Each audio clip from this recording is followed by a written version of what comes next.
నమస్తే, welcome to our channel. నేను భానుశ్రీ. చూస్తున్నాం కదా, గత కొన్ని రోజుల నుంచి హిందూ దేవాలయాల మీద ఎలాంటి దాడులు జరుగుతున్నాయో, ఒక చోటు నుంచి మరో చోటు నుంచి ఇంకో చోట, ఇలా ఒక దగ్గర అయిన తర్వాత ఇంకో చోటికి మల్లుతూనే ఉన్నాయి. ఎందుకని హిందూ దేవాలయాల మీద ఇలా పగబడుతున్నారు? ఎందుకని ఇలాంటి విధ్వంసాలు ఏర్పడుతున్నాయి? అదేవిధంగా హిందూ దేవాలయాల్ని కాపాడమే తన లక్ష్యం అంటూ కూడా అఘోరి కొత్త అవతారంతో పుట్టుకొచ్చి మన ముందుకొచ్చి కూడా చెప్పడం అయితే జరుగుతుంది. అదేవిధంగా ఆమె మీద కూడా కొన్ని విమర్శలు అయితే చోటు చేసుకుంటున్నటువంటి పరిస్థితి. ఆమెని తిట్టిన వారే రోజు పొగుడుతున్నటువంటి పరిస్థితి కూడా ఏర్పడింది. అసలు ఏం జరుగుతుంది మన భారతదేశంలో? దీనికి సంబంధించిన అంశం మీద మనతో మాట్లాడేందుకు ప్రస్తుతం మనతో పాటు ఉన్నారు సీనియర్ జర్నలిస్ట్ భరద్వాజ్ గారు ఉన్నారు. ఒకసారి వారితో మాట్లాడదాం. నమస్కారం సార్. సార్, మీకు తెలియదు ఏం కాదు, చూస్తూనే ఉన్నాం మనము. ముఖ్యంగా మన తెలంగాణలో ఏ విధమైనటువంటి సంఘటనలు చోటు చేసుకుంటున్నాయని, ప్రధానంగా మన హిందూ దేవాలయాల మీద దాడులు ఏ విధంగా జరుగుతున్నాయో చూస్తున్నాం. మొన్న సికింద్రాబాద్ ముత్యాల ఆలయంలో చూసాము, ఎంత దారుణం చోటు చేసుకుంది. మొన్న శంషాబాద్లో కూడా చూడడం జరిగింది. నవగ్రహాల ధ్వంసం ఈ విధంగా జరిగినాయి. ఇలా చెప్పుకుంటూ పోతే చాలానే జరిగాయి ఈ మధ్యకాలంలో. కొంతమంది అయితే అంటున్నారు, అంటే కాంగ్రెస్ ప్రభుత్వం వచ్చిన తర్వాత ఇలాంటివి చోటు చేసుకుంటున్నాయని మరికొందరు మాట్లాడుతున్నారు. అసలు ఎలా చూడొచ్చు? అదేవిధంగా అఘోరి కూడా కొత్త అవతారంతో పుట్టుకొచ్చి హిందూ దేవాలయాలని, సనాతన ధర్మాన్ని కాపాడమే నా లక్ష్యం అంటూ కూడా ఆవిడ చేస్తున్నటువంటి ఒక ప్రయత్నాలు కావచ్చు, అవన్నీ కూడా చూసాం మనం. ఎట్లా చూడొచ్చు అంటారు ఇవన్నీ? అసలు ఎందుకు జరుగుతున్నాయి ఇట్లాంటి దాడులు? ఏం చెప్తారు? అనేది వేరే కాంటెక్స్ట్. సనాతన ధర్మము అనేది అఘోరి వచ్చినటువంటి మాట. ఎలా పడితే అలా వాడేస్తున్నారు. కానీ సనాతన ధర్మం అంటే కుల వ్యవస్థ, అంతకుమించి ఏమీ కాదు. ఓకే, దాన్ని పక్కన పెట్టేస్తే హిందూ మతం ప్రమాదంలో ఉంది అనేటువంటి విషయాన్ని ప్రమోట్ చేయటం కోసం, అలాగే కాంగ్రెస్ పార్టీ అధికారంలో ఉంటే ఇలాంటివి జరుగుతాయి అనేది ఎస్టాబ్లిష్ చేయటం కోసం ఈ దాడుల్ని ప్రొజెక్ట్ చేస్తున్నారు బలంగా. అంటే హిందూ మతానికి రక్షణ లేదు, హిందూ మతం ప్రమాదంలో ఉంది, హిందూ దేవీ దేవతల్ని క్రిటిసైజ్ చేయటమే పనిగా కొంతమంది ఉన్నారు, అలాగే హిందూ ఆలయాలను టార్గెట్ చేస్తూ కొంతమంది ఉన్నారు అనేది మాట్లాడుతున్నారు, రిపీటెడ్గా మాట్లాడుతున్నారు. నిజానికి ముత్యాలమ్మ గుడి మీద జరిగినటువంటి దాడి, ఆ దాడి ఎందుకు జరిగింది, ఎవరు చేశారు అనే దానికి సంబంధించి ఆ టైంలో కొన్ని వివరణలు వచ్చినాయి. అంటే ఒక ఇస్లామిక్ ఆర్గనైజేషన్కి సంబంధించినటువంటి కొంతమంది ఒక సమూహంతో క్లాసెస్ ఏవో జరుగుతున్నాయి, దానికి సంబంధించి సికింద్రాబాద్లో హోటల్ మొత్తం వాళ్ళు బ్లాక్ చేశారు, ఆ హోటల్లో ఉన్నటువంటి వాళ్ళలో ఒక అతను వచ్చి దాడి చేశాడు అనేది ఎస్టాబ్లిష్ చేశారు. దాని మీద ఫర్దర్గా ఏం జరిగింది అనే దానికి సంబంధించి ఫాలో అప్ న్యూస్ ఎక్కడా లేదు. ఈ ప్రాసెస్లోనే అక్కడికి అఘోరి రావడం జరిగింది. వచ్చి ఈ దాడులకి పాల్పడుతున్నటువంటి వాళ్ళని నేను క్షమించను ఇవన్నీ మాట్లాడి ఒక రకంగా అక్కడ పూజలు నిర్వహించడంతో పాటు ఆత్మార్పణ చేసుకుంటాను అనే ఒక ప్రకటన చేసి, ఈ ఆత్మార్పణ ప్రకటన తర్వాత ఆవిడని తెలంగాణ నుంచి తీసుకెళ్లి మహారాష్ట్ర దగ్గర వదిలేశారు. అరెస్ట్ చేసి వదిలేసిన తర్వాత ఆవిడ ఆంధ్రాకి చేరింది. ఆంధ్రాకి చేరిన తర్వాత అక్కడ తిరిగి ఇదే కార్యక్రమం. అంటే ఆవిడ గుళ్ళకి వెళుతుంది. ఇప్పుడు కాళహస్తికి వెళ్ళింది ఆవిడ. కాళహస్తిలోకి ఎంటర్ కానివ్వలేదు. ఎంటర్ కానివ్వకపోవడానికి కారణం ఏమిటి? ఆవిడ వివస్త్రై ఉంది అని. అంటే బట్టలు కట్టుకుని రమ్మన్నారు వాళ్ళు. ఆవిడ అంగీకరించలేదు. పైగా అదేమో శైవాలయంలో అంటే శివుడు దిగంబరుడు అనేది ఒక సెన్స్ ఉంది మనకి. ఆయన విభూతి రాసుకుని తిరుగుతాడు, శ్మశానాల్లో ఉంటాడు అని. మేము కూడా శ్మశానాల్లోనే ఉంటాం, మేము కూడా దిగంబరంగానే ఉంటాం అనేది వీళ్ళ గొడవ. అఘోరాలు అఘోరీల గొడవ. అఘోరి అంటే లేడీ అఘోరి ఇలా రాసేస్తున్నారు జనాలు తెలియక. అఘోరాకి స్త్రీలింగమే అఘోరి, అంతే, అంతకు మించి ఏమీ లేదు. సో ఈ అఘోరాలు అఘోరి అనేటువంటి క్యారెక్టర్లు మార్కెట్లోకి వచ్చేసి హిందూ ధర్మానికి గ్లాని జరుగుతోంది అనే ప్రచారం జరపడం ద్వారా మార్కెట్ని అట్రాక్ట్ చేసే ప్రయత్నం చేస్తున్నారు. మార్కెట్ అటెన్షన్ని తమ వైపు గ్రాప్ చేసుకోవడం కోసం ఒక ప్రయత్నం చేస్తున్నారు. అంతేగాని ఇవి నిజంగా హిందూ ధర్మాన్ని కాపాడుతూ ఉంటే హిందూ చెప్పుకొస్తుంది ధర్మాన్ని ఎవరు కాపాడాల్సిన అవసరం లేదు. హిందూ ధర్మం బాగానే ఉంది. ఇప్పుడు నేను ఒక మాట చెప్తాను. ఈ దేశం 1000 సంవత్సరాలు ఇస్లాం పాలనలో ఉంది. 1000 సంవత్సరాలు, ఒక రోజు 2 రోజులు కాదు, 200 సంవత్సరాలు క్రైస్తవ పాలనలో ఉంది. మరి ఈ దేశంలో ఒక హిందువు కూడా ఉండకూడదు కదా. వాళ్ళ చేతుల్లో అధికారం ఉన్నప్పుడు బాబర్ దగ్గర నుంచి మొదలు పెడితే మొఘలాయి చక్రవర్తుల నుంచి కదా ఇంగ్లీష్ పాలకుల చేతుల్లోకి మారింది ఢిల్లీ. కాబట్టి ఈ దేశంలో ఒక్క హిందువు కూడా ఉండే అవకాశం లేదు ఇప్పుడు వీళ్ళు చెప్తున్నటువంటి పద్ధతులు అయితే. కానీ ఈ రోజుకి హిందూ మతం మెజారిటీ మతంగా ఉంది ఇక్కడ. ఎందుకుంది అంటే ఆ రకమైనటువంటి కార్యక్రమం వాళ్ళు టేకప్ చేయలేదు అనేది అర్థం. కాబట్టి అనవసరమైనటువంటి వివాదాలు రెచ్చగొడుతున్నారు ఇక్కడ. కొన్ని జరిగాయి. జరిగిన దాన్ని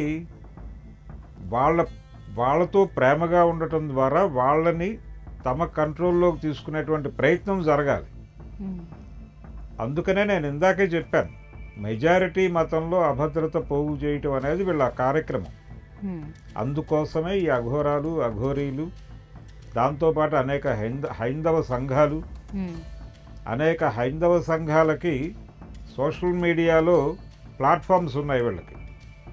ఈ ప్లాట్ఫామ్స్ మీద వీళ్ళు విషం కక్కుతూ ఉంటారు పక్క మతాల మీద. ఇప్పుడు తిరుమల తిరుపతికి రోజుకో 10,000 మంది వెళ్తారు అనుకుందాం యాత్రికులు. ఈ 10,000 మంది కూడా తమ మతంలో ఏముందో తెలుసుకునే ఆలోచనతో ఉంటారు తప్ప పక్క మతాలని తిడితే ఎంజాయ్ చేద్దాం అని అనుకోరు. అలా అనుకునేలాగా వాళ్ళందరినీ మార్చడం కోసం వీళ్ళు ప్రయత్నం చేస్తున్నారు. ఇది ప్రమాదం. అందుకని ఈ అఘోరాలు అఘోరీలు వీళ్ళు చేస్తున్నటువంటి యాక్టివిటీస్ ఇవన్నీ నిజంగానే ప్రమాదకరం. వీళ్ళని కంట్రోల్ చేయాల్సినటువంటి అవసరం ఉంది. కానీ కంట్రోల్ చేసే మోటివ్ ప్రభుత్వాలకు ఉందా అంటే లేదని స్పష్టంగా అర్థమవుతోంది మనకి. ఆవిడని తీసుకెళ్ళి అక్కడ వదిలేరు. ఆవిడేమో ఆంధ్రాలో ప్రవేశించింది, అక్కడికి వెళ్ళింది గుడి దగ్గరికి వెడితే వాళ్ళేమో ఇలా వ్యవస్థరై వస్తే కుదరదు, మీరు బట్టలు కట్టుకుని రండి అని అన్నారు. కుదరదంది ఆవిడ.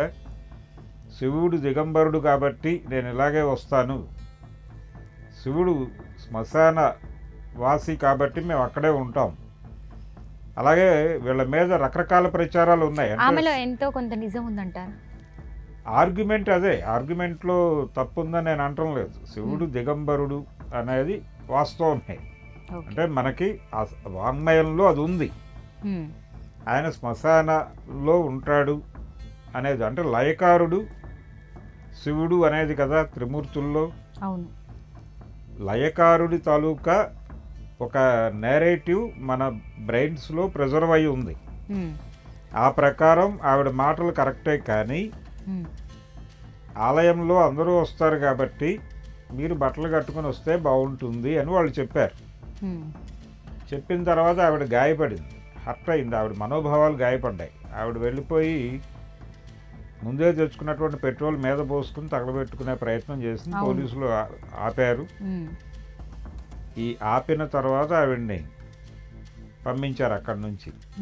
సో ఇప్పుడు ఆవిడ్ని ఆంధ్ర ప్రాంతం నుంచి కూడా ఎక్కడికన్నా తరలించాలని అనుకుంటున్నారు.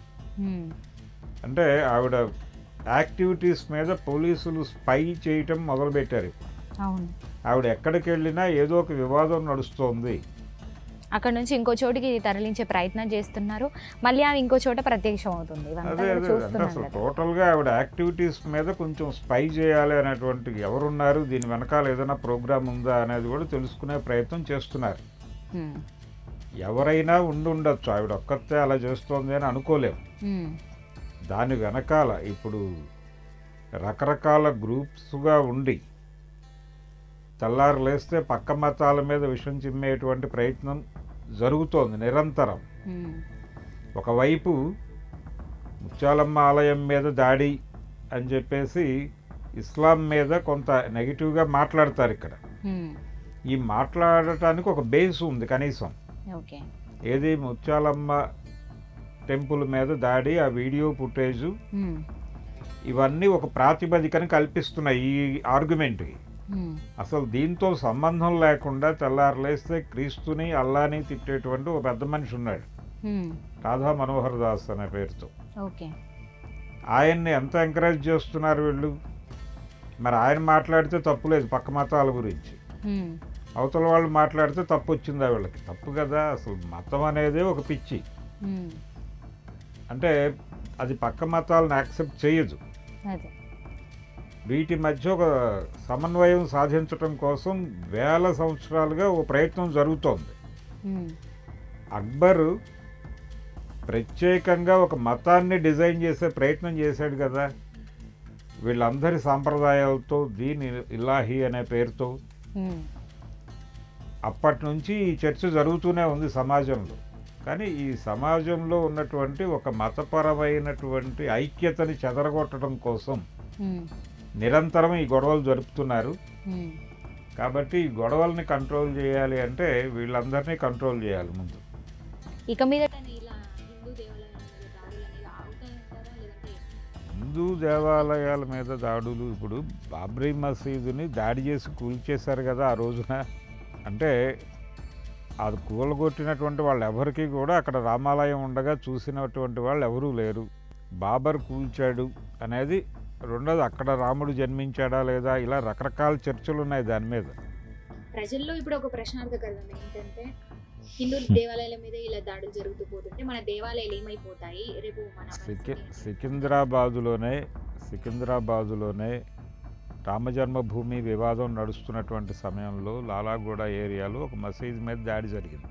అలాగే ఒక 8 ఏళ్ల క్రితం రాజమండ్రిలో లాలా చెరువు ఏరియాలో ఉన్నటువంటి ఒక మసీదు మీద దాడి జరిగి, చిన్న గురువు అంటారు, అంటే మసీదులో పడుకుంటాడు అతన్ని చంపేశారు. ఇలాంటివి జరిగినాయి. వాళ్ళేమి రోడ్ల మీదకి వచ్చి వీళ్ళని బ్లేమ్ చేస్తూ గొడవలు చేయలేదు కదా, ఆ రోజున సైలెంట్గానే ఉన్నారు. కాబట్టి కొంతమంది మతోన్మాదులు ఉంటారు, వాళ్ళు ఇలాంటి యాక్టివిటీ చేస్తారు. ఇక్కడ జరిగినటువంటి సికింద్రాబాద్లో నేను చెప్పినటువంటి మసీదు మీద దాడి జరిగిన కేసులో కొంతమంది అరెస్ట్ అయ్యారు. వీళ్ళు ఆర్ఎస్ఎస్ బ్యాక్గ్రౌండ్ ఉన్నటువంటి కుర్రాళ్ళే ఆ దాడి చేసింది. వాళ్ళు ఒక అసహనానికి గురై అది చేశారు అనేది అందరికీ తెలిసిన విషయమే. ఆ రోజున పేపర్లో వచ్చిన వార్త చెప్తున్నాను నేను. వాళ్ళు ఈ బాబ్రీ మసీదు తొలగించి అక్కడ రామజన్మభూమి నిర్మించాలి అనేటువంటి నినాదంతో విపరీతంగా ప్రయాణించారు. ఆ ప్రయాణించడం ద్వారా సైకలాజికల్గా వాళ్ళు బ్యాలెన్స్ కోల్పోయారు. ఆ కోల్పోవడం చేత వాళ్ళు ఆ దాడి చేశారు ఆ రోజున. ఆ కుర్రాళ్ళు అందరూ 20 ఏళ్ల లోపు కుర్రాళ్ళు. ఆ రోజు వాళ్ళని బయటకు తీసుకురావడానికి భారతీయ జనతా పార్టీ నాయకులు తీవ్ర కృషి చేశారు. అందులో బండారు దత్తాత్రేయ గారి కృషి చాలా ఉంది. ఫైనల్గా కేసు ఏం తేలలేదు, కేసు కొట్టేశారు, వాళ్ళందరూ బయటకు వచ్చేసారు, అయిపోయింది. కాబట్టి దాడులు ఇటు జరుగుతాయి అటు జరుగుతాయి. ఇప్పుడు ఇందిరాగాంధీ గారు ఆపరేషన్ బ్లూ స్టార్ అనే పేరుతో అమృత్సర్లోని స్వర్ణ దేవాలయంలోకి సైన్యాన్ని బూట్లతో పంపించి లోపల బింద్రన్వాలాని హత్య చేయించింది ఆవిడ. మరి వాళ్ళ మనోభావాలు తీవ్రంగా గాయపడి కదా ఆవిడని చంపేశారు వాళ్ళు. ప్రతి యాక్షన్కి ఒక రియాక్షన్ ఉంటుంది. అందుకని ముందు యాక్షన్ ఆపేస్తే రియాక్షన్ అవుతుంది. అందుకని ఇప్పుడు వాళ్ళు ఏదో చేశారు కాబట్టి మనం ఇంకేదో చేద్దామని అనుకోకుండా ఆగితే అవి కూడా అవుతాయి. అందుకని మెజారిటీ మతం నుంచి ప్రొవోకింగ్ స్టేట్మెంట్లు లేకుండా, ప్రొవోకింగ్ యాక్టివిటీస్ లేకుండా కంట్రోల్ చేయటం అనేది ప్రధానం. దాని మీద దృష్టి పెట్టాలి.